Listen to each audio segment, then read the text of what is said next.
في عالم المال والأعمال الثقة هي العملة الأغلى، ولكن في نفس الوقت هي خنجر مسموم اللي يقدر ينهي إمبراطوريات كاملة. في مدينة أكادير عاصمة سوس كاين واحد من أكبر المليارديرات في التاريخ المغرب، رجل عصامي بنى قصر من الأموال، شركات وفيرمات فلاحية اللي كتصدر لأوروبا. هذا الملياردير كان كيسحاب ليه باللي قفل اللعبة وحسن الثروة ديالو، وما كانش عارف باللي وسط المكاتب الفخمة ديالو كاين واحد المرأة كتخدم عقلها بذكاء شيطاني، غتحول حياته لكابوس وغتزرجرو اسم ديالو في المحاكم وتسيطر على الملايير بجرة قلم واحدة.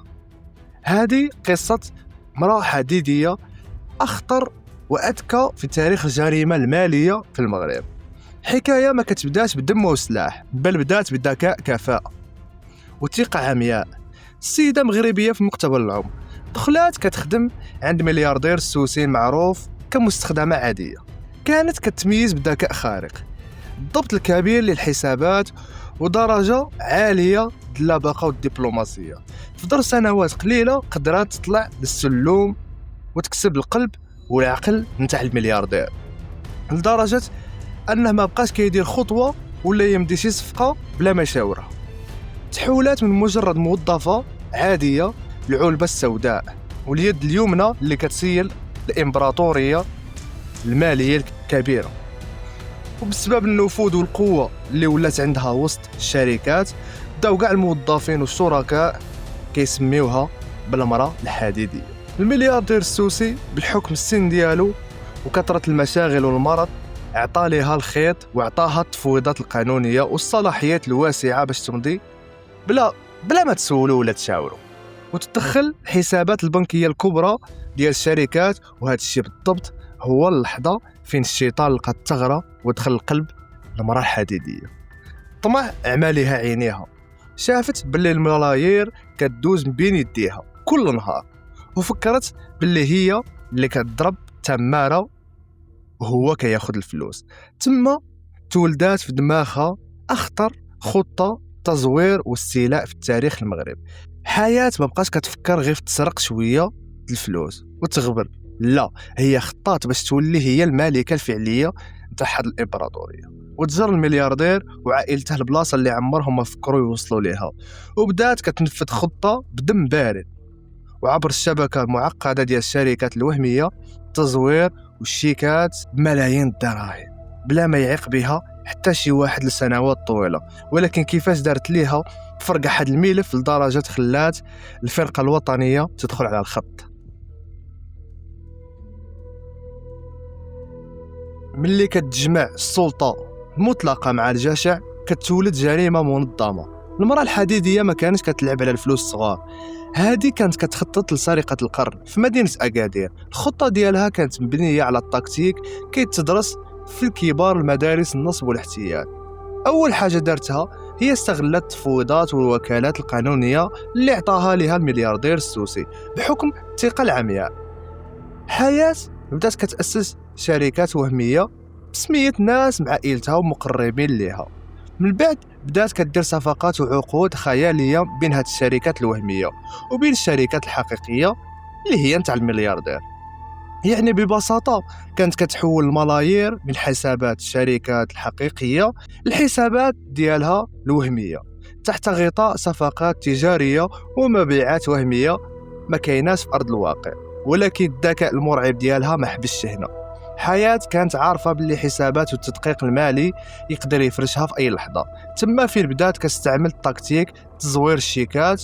كانت كتمضي على الشيكات مبالغ ضخمة كتوصل لملايين الدراهم، كتقيد في دفاتر باللي هاد الفلوس مشات للسلعة ولا الموردين، بينما هي كانت كتمشي نيشان الحسابات ديالها. كانت هي اللي متحكمة في الإدارة المحاسبة كاملة، كانت كتخبي وتعدل التقارير المالية اللي كتوصل للملياردير وكتوريه غير أرقام اللي بغات هي باش تخليه ناعس على ودنيه ومرتاح. المرأة الحديدية ولات كتسيل إمبراطورية وسط إمبراطورية.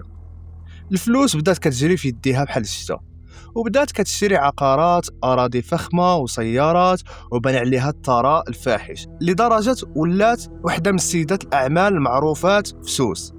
الخطير في الأمر هو أن هذه اللعبة استمرت لسنوات طويلة. الملياردير السوسي كان كيسحاب ليه باللي الشركات ديالو غاديه مزيان وفي امان الله، ولكن في الحقيقه الشركات كانت كينزفوا من الداخل بدم بارد، وبحال الا كاين شي ثقب اسود كيبتلع الملايين كل نهار. الجشع ديال الحياه عماها لدرجه خلاها دير غلطه اللي غتندم عليها حياتها كامله. بدل ما تكتفي بالسرقه وتسحب راسها بذكاء، فكرت باللي تقدر تزيد تبتز العائله الملياردير بالشيكات المزوره، كترجع لسنوات قديمه وتطالبهم بمبالغ خياليه في المحاكم. هاد الثقه الزائده في النفس كانت هي بدايه النهايه، حيث الملياردير وعائلته فاقوا من النعاس، والصدمه الحقيقيه غتخلي الفرقه الوطنيه للشرطه القضائيه تدخل على الخط باسلوب هوليودي. نهار كيطول الحبل غتغلط، والغلطه حياه كانت هي الثقه الزائده في النفس والطمع اللي ما عنده حدود. المحققين ديال الفرقه الوطنيه جلسوا ليل ونهار قلبوا آلاف الوثائق والشيكات اللي دازت على يد حياة لسنوات طويلة. وهنا كانت الصدمة اللي دوخات الخبراء براسهم. لقاو تزوير باحترافية خيالية في الإمضاءات ديال الملياردير. لقاو باللي حياة كانت كتستغل المرض والضعف ديالو باش تخليه يصحح على أوراق بيضاء، وكانت كتقلد الخط ديالو بدم بارد. خيوط بدات كتجمع، والفرقة الوطنية تبعات لحركة الأموال ولقاو باللي ملايير مشات نيشان الحسابات العائلية وشركات وهمية مسجلة باسم حياة والمقربين منها.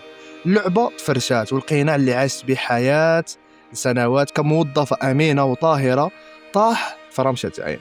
في اللحظة الحاسمة صدر الأمر الاعتقال. جات الشرطة القضائية حاصروا المكان وداو حياة ملقبة بالمرأة الحديدية وسط الذهول كاع الأوساط الاقتصادية في سوس والمغرب. السيدة اللي كانت كتحكم في ملايير التصدير والفلاحة ولات دابا في السجن ايت ملول. ولكن كيفاش غتكون مواجهة في المحكمة؟ وشنو هو الحكم التاريخي اللي غيقفل هذه الامبراطورية ديال النصب؟